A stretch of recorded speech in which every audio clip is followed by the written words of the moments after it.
Then, when you show up, and my friend Tanya, who does the thing with me, she said one of the most powerful pieces is your coat and your handbag and your shoes, because you never know who you're going to meet in the elevator, and that's when the networking starts. So this is all the preparation. And the other thing is, the people who are nervous have another goal. Pick a really out there goal. Sometimes I give people goals of, I'm going to talk to 5 people with brown hair. So you're not even thinking about anything else. You're just like, oh, she's a blonde. I'm sorry, I can't talk to her. But you can go around. Or I'm going to compliment 5 people. I'm going to compliment this person right here, and I'm going to find an authentic, true compliment for them. So those are some of the goals that you can have that are not about your business. And that's why, because networking in business, as we all know, is about relationships. It's not about selling. It's not about anything else but creating relationships. Relationships are based on trust. Trust is based on authenticity. And so as authentic and as true as you can be. Okay, so you show up, you're here, you're looking around. Watch body language. I'm a big thing with neuroscience and body language. The body language of people can tell you a lot. I have a certificate in neurolinguistic programming. I don't abuse it. I really use it in order to help elevate my coaching skills. So eye contact, of course, we know is really important. Stance is really important. If you notice, I'm standing here this whole time in what's called the ready position. Now, as a networker, you don't necessarily have to do that, but when you're doing a presentation, this is the ready position. My feet are hip distance apart, my knees are slightly bent, my weight is slightly forward, my torso is unobstructed. The torso is one of the most vulnerable parts of the body. When we start covering that up, we start sending other signals. We start sending signals that we're maybe not so comfortable, or we're hiding something, or we're holding something in. This is not a posture that's going to make people trust you. Showing your palms is a way of engendering trust. People will trust you much more if they can see your hands and see the palms of your hands. So, the little things, the handshake is really important. I actually had to shake somebody's hand today and got the sort of the end of the knuckle hand, which is, it was a firm handshake. But you know what? If you're going to shake my hand, I need the L to L. If I don't get the L to L, I feel like you're dissing me.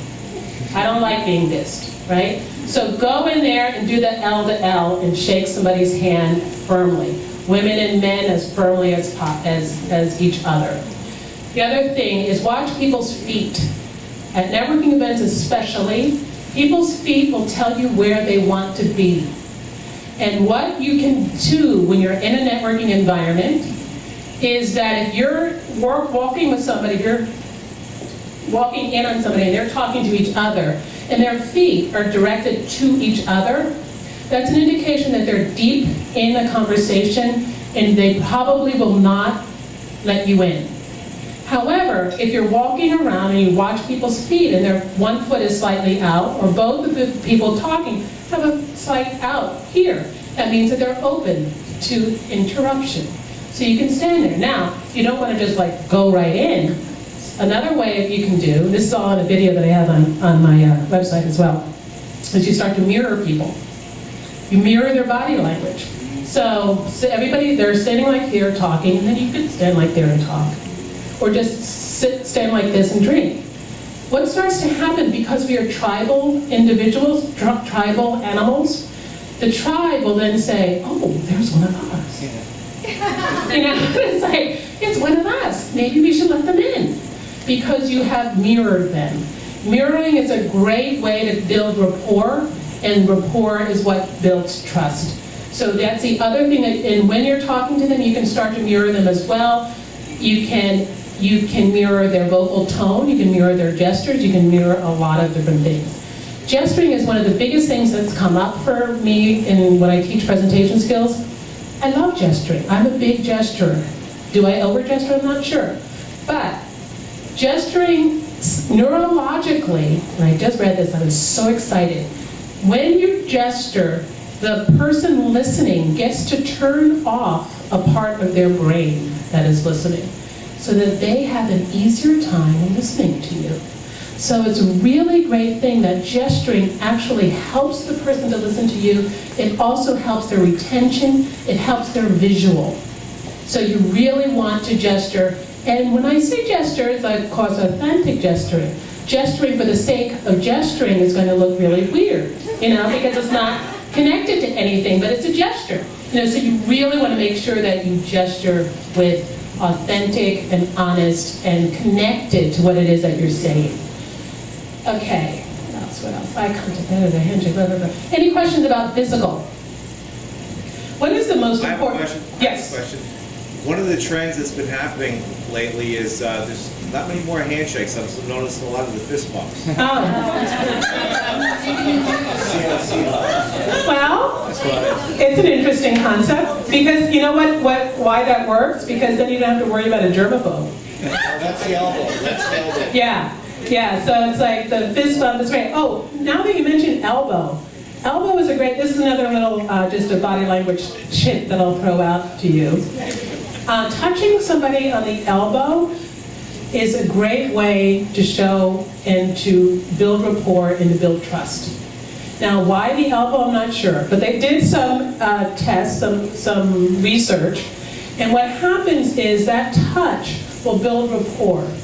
And people will trust. I mean, the research was really interesting. It's like there was somebody left money in a phone booth, and the person who asked about the money and touched the person who'd been in the phone booth got the money back like about 60% of the more time than the people who did not touch. So you really build trust with that little bit of touch, and it can be really very interesting and non-obtrusive. Okay, so when you're at a networking event, I started with visual. There's the voice too. There's the voice. What do you think is the most important? There are 3 V's of communication, which I teach, and I teach ad nauseum. I actually teach 4 V's. The first V is visual, which I just talked about. The second V is voice. The third V is, anybody know what that might be? I'll give it to you because we're in it. It's verbal. It's what's actually said. And the fourth V that I add and I find is really important, and that's value. What value do you bring? Not only what value do you bring, but what value do you live by? And if you can communicate those 4 V's with consistency, you're in the money. Now, what do you think is the most important part of those? Which one of those 4 V's is the most important in communication? Anybody want to guess? Visual is by far the most important. Visual is almost more than half of the importance of your communication. And the second is vocal. You can tell so much by the tone and the value of your voice. And in some studies, the vocal is almost 40% of your message. Now, when you have a great message and you deliver it in a really monotone way, no one's going to pay attention. No one's going to listen. If you introduce yourself with, hi, my name is Robin Hatcher. My company is Speak, etc. I've been in business for 15 years. I really love what I do. That's called upspeaking, and it's really annoying because everything sounds like a question, and you really cannot take that person very seriously because it doesn't feel like they have any confidence. Well, the other thing that is appropriate is I notice at networking events is we introduce ourselves with what I call the whatever tone. And this is the whatever tone. Hi, my name is Robin Hatcher, and I've been in business for 20 years, and I really love what I do, and this is really boring, and I know that you're really bored, but when I really get to talk to you, you're going to know me. And there's this like rhythm to everything that you do, and it's like really, really annoying. And what that is that's contagious. And what I feel is when you introduce yourself like that, you're not giving yourself the full value of, hey, I'm great. What you're doing, you're saying, oh, that's what I do. Yeah, that's kind of sort of what I do. And then ask me questions. No one's going to get to the questions part because they don't care. So really what I really want everybody to realize is the voice has intonation. Figure out what are the focus words of what you're going to say. If you notice or you're listening to me, you hear anything, the focus words they can be louder, they can be softer, they can be anything. The focus phrases that are really going to get their attention. You can really elongate them, or you can make them really loud, or you can make them really sultry. You can do anything with those, and then you can pause. You can pause up to 4 seconds without anybody losing their mind. And the pausing is something that will really make your listener pay attention and really make you pay attention. Now, all of this is really important, but the verbal, of course, what you say is also very important. What you say, my favorite quote, I forgot to say my favorite quote. Ralph Waldo Emerson, who's just brilliant. What you do speaks so loud, I cannot hear what you say. It's a really great quote. What you do speaks so loud, I cannot hear what you say. So all of that visual, all that vocal, sometimes gets in the way of we literally being able to hear what it is that you say. And I know that you've all experienced that. You know, you've been at meetings, you've been in situations where you say something, and then 10 minutes later somebody else says the exact same thing, and everybody's like, oh yeah, that's brilliant. But you just said it. Why didn't they hear it? Because what you were doing was getting in the way of them being able to hear you. And sometimes that doing is the vocal thing. Sometimes it is a little twitch. Sometimes it is not looking somebody in the eye or looking with confidence. When you use your voice, use your diaphragm. That's why, you know, I'm very loud, because I learned how to use my diaphragm and speak from my diaphragm in a lower register, which people are unfortunately going to take more seriously than the upper register like this.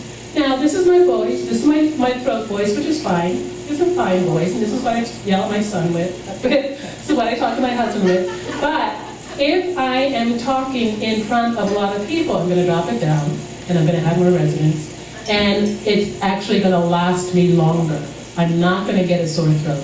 I'm not going to get scratchy. I'm not going to get strained, because I'm using and supporting my diaphragm. I also have a CD that if you want to work on your vocal range and your vocal workout, I have a CD that has exercises that taught me how to speak to my diaphragm, because not only was I shy, I had a high-pitched voice, and that's a whole other story. Okay.